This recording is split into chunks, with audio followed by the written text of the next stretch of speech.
During the development stage of an engine, or more specifically the engine's compressor, a graph will be plotted using data which includes the maximum compression ratio and maximum air mass flow that the engine is capable of sustaining at a particular RPM.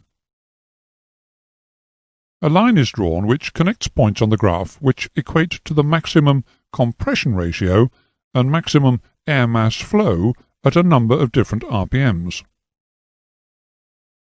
This line is called the surge-stall line. Engine operation at compression ratios or mass airflow values above this line will promote compressor stall and surge.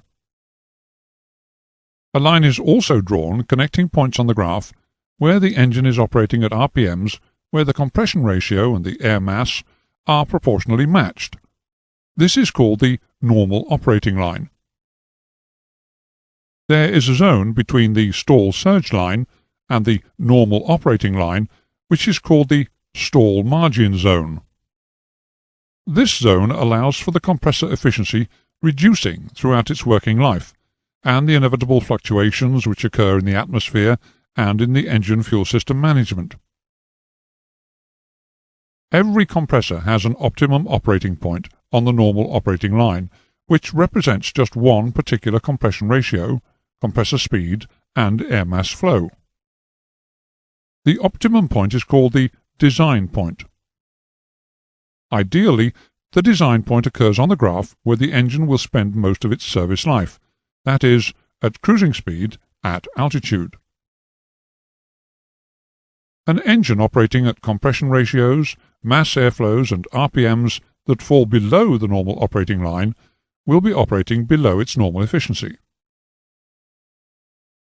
For instance, throughout its service life, the compressor efficiency will, for various reasons, including minor blade deterioration and contamination, become lower and lower. This will cause the surge stall line to move closer to the normal operating line, reducing the size of the stall margin zone, and thus reducing the tolerance which was initially allowed for those inevitable fluctuations in the weather and fuel system management.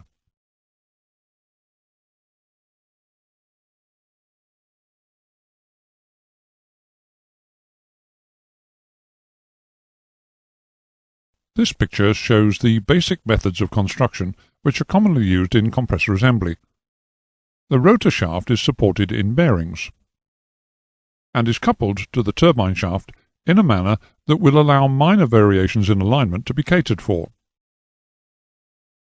The centrifugal load imposed on the compressor dictates that the rotor blades are fixed to a disc, which itself is fitted around the rotor shaft. The types of rotor blade fixing methods vary, the most common being that where the root of the blade is shaped to form a dovetail joint and secured to the disc by a pin or locking tab. This picture shows dovetail fixing of the blades in the complete disc, with one loose blade in the foreground which utilizes the fir tree type of fixture. The dovetail method of fixing does not ensure that the blade is held immovable in the disc. In fact, the blades are quite loose until firmly seated by centrifugal force during engine operation. Thus, when the engine is windmilling on the ground, the blades rattle loosely and make a sound which is similar to the noise a bag of nails makes when it's being shaken. It's become more and more difficult on smaller engines to design a practical compressor blade fixing method and, at the same time, maintain minimum rotor disc weight. One way of getting over the problem is to produce rotor blades integral with the disc. This type of blade and disc combination is called a blisk. The stator vanes, similar to the rotor blades, are also airfoil-shaped. They are either fixed into stator vane retaining rings, which are themselves fastened to the casing, or they are fixed to the compressor casing directly, as are these shrouded vanes shown here. The shrouding at the inner ends of the stator vanes prevents them vibrating. The vibration can be induced by the velocity of the airflow over them. At the low-pressure end of the compressor, the casing is constructed of aluminium alloy. Further down the compressor, The intermediate casing is manufactured from steel alloys. Around the high-pressure section of the compressor, the temperature of the air is so high that nickel-based alloys are the only materials capable of withstanding it.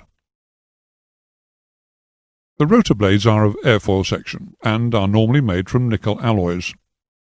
They are machined to a close tolerance before being attached to the rotor disc. The rotor blades reduce in size from the front to the rear of the compressor to accommodate the convergent shape of the air annulus, as shown here. Some of the low-pressure stages of the compressor, where the temperature of compression is not too high, may have their rotor blades manufactured from titanium. Indeed, as higher temperature titanium alloys are produced, these alloys are progressively displacing the use of nickel alloys in the rotor blades at the high-pressure end of the compressor. Early engines used aluminium alloys in the manufacture of stator vanes, but it was found that it did not withstand foreign object ingestion damage at all well. Thus steel or nickel-based alloys, which have a high fatigue strength and are less easily cracked or eroded by impact, are now used in the manufacture of stator vanes. Titanium is occasionally used in some engines for the manufacture of the vanes in the early stages of the compressor, but it is not suitable for the production of the smaller vanes further into the engine, where the high temperatures of compression can adversely affect it. Another problem which may occur is that of blade rub, where the rotor blades come into contact with the compressor casing. If blade rub becomes excessive, which might occur through mechanical failure, sufficient heat from friction would then be generated to ignite the titanium. This would, at best, require expensive repairs, or at worst, cause an airworthiness hazard.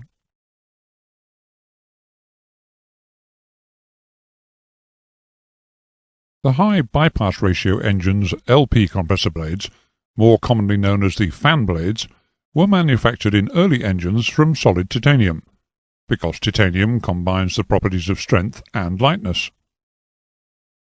A low blade weight is essential if the fan is to be able to withstand the out-of-balance forces which would occur if a fan blade failed.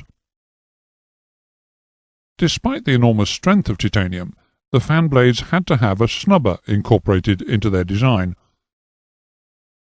A snubber is a support, fitted at mid-span, which prevents aerodynamic instability.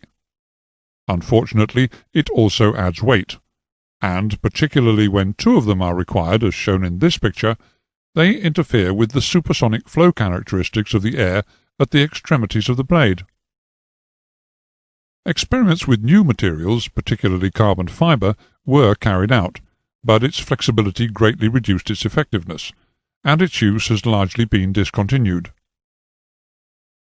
The greatest advancement has been achieved by fabricating the blade from a honeycomb core sandwiched between two outer skins of titanium, as is shown here. This method of manufacture gives the fan blade added strength with less weight, enabling the introduction of the wide-chord fan blade, which is portrayed here. The stability of the blade is ensured as a result of its wider chord, and therefore the snubber is no longer necessary.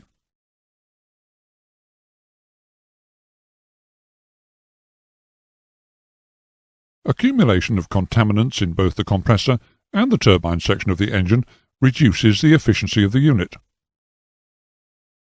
The contaminants in the compressor, which are mostly salt and pollution from industrial areas, reduce the aerodynamic efficiency of the blades, which increases the airflow axial velocity, lowering the angle of attack over the blade, as shown in this diagram.